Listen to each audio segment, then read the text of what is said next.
Hello GCSE Plus Year 10. I hope you've been enjoying this week's challenge, all about division. So this, you may remember, was the context. I'm going to think of a whole number less than 60. I'm going to divide it by 2, 3 and 5 correctly, I hope. And I'm going to tell you the remainders. Can you work out my number? Well, as always, let's explore the problem. Let's see what is going on.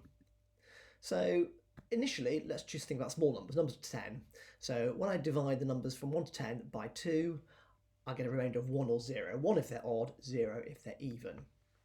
If I divide by 3, I'm going to get remainders of 1, 2 or 0. So 0 if the multiples are 3, 1 if they're 1 more than multiple of 3, like 4 and 7, and 2 if they're 2 more than multiple of 3, like 5 and 8. And similarly, if I divide by 5, I'm going to get remainders 1, 2, 3, 4 or 0. 0 if they are a multiple of 5, 1, 2, 3, 4 otherwise. So for example, if I have 7, I'm going to have a remainder of 1 when I divide by 2, 1 when I divide by 3, and 2 when I divide by 5. Now, working backwards, I'm going to tell you the remainders of 1, 1 and 2. Does that tell you my number is 7? Well, yes, because if you look, there aren't any others which are 1, 1, 2. So actually, if I tell you it's between 1 and 10, and the remainders are 1, 1 and 2, then you know the answer is 7. What about if I go a bit further? What about, say, 17? Oh, well, that's different. That's 1, 2, 2.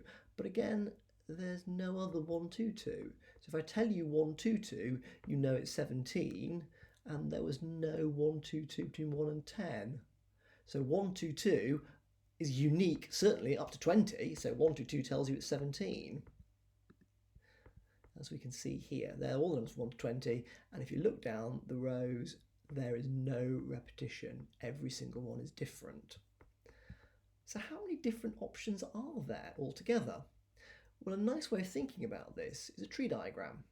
So here's my number. When I divide it by 2, it might give me a remainder of 0, or it might give me a remainder of 1. Then when I divide it by 3, I might get a remainder of 0, a remainder of 1, or a remainder of 2. And similarly, if I first of all get the remainder of 1 when I divide by 2, then when I divide it by 3, I might get a 0, 1 or a 2. And then for each of those, I can get 0, 1, 2, 3 or 4 as my remainder when I divide by 5. So this blue section, these blue arrows, need to spring off every single one of these green tips. I just didn't have enough space.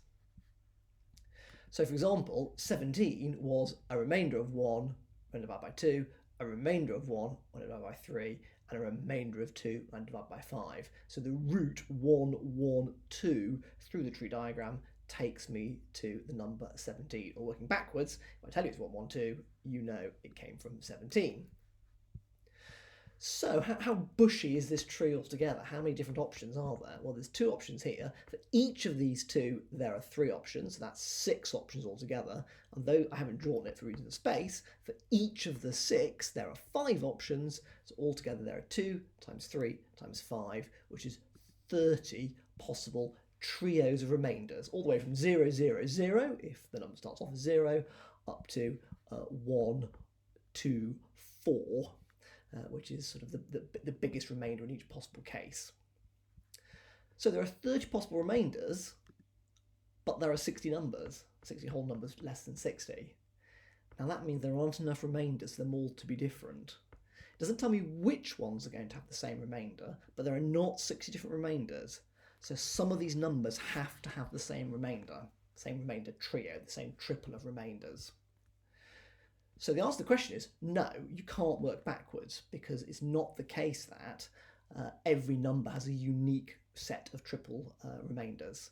There has to be an overlap. For example, 4 has got remainders 0, 1 and 4, but so has 34. 34 is an even number, it's 1 more than 33, it's 4 more than 30. And actually that's not totally surprising, because we said there were 30 remainders, so after 30 they start to repeat. So 30 takes us back to 0, 0, 0, 31 takes us back to 1, 1, 1, 32 is 0, 2, 2, 33 is 1, 0, 3, in the same way that 3 was 1, 0, 3, and so on. And that's what this person showed. So thank you very much, Jacob, for submitting this. And you showed us exactly that though 58 and 48 and 38 have all got different remainders, 28 and 58 are the same. And similarly, 56 and 26 have got the same remainder patterns. 0, 2, 1, and 0, 2, 1. And so, as Jacob concludes here, you can't work backwards. There's always going to be two options. So, some questions to think about then. What we said is, if you've got an integer divisor n, like 5, there are 5 different remainders, 0, 1, 2, 3, and 4. Divide by 7, there are 7 different remainders, 0, 1, 2, 3, 4, 5, 6.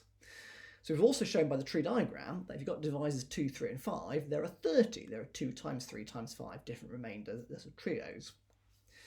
Now, does that mean for any three numbers, a, b, and c, any three integers, a, b, and c, there will always be a times b times c different trios? If I had, say, 2, 4, and 5, would it be 2 times 4, which is 8, times 5, which is 40 different trios?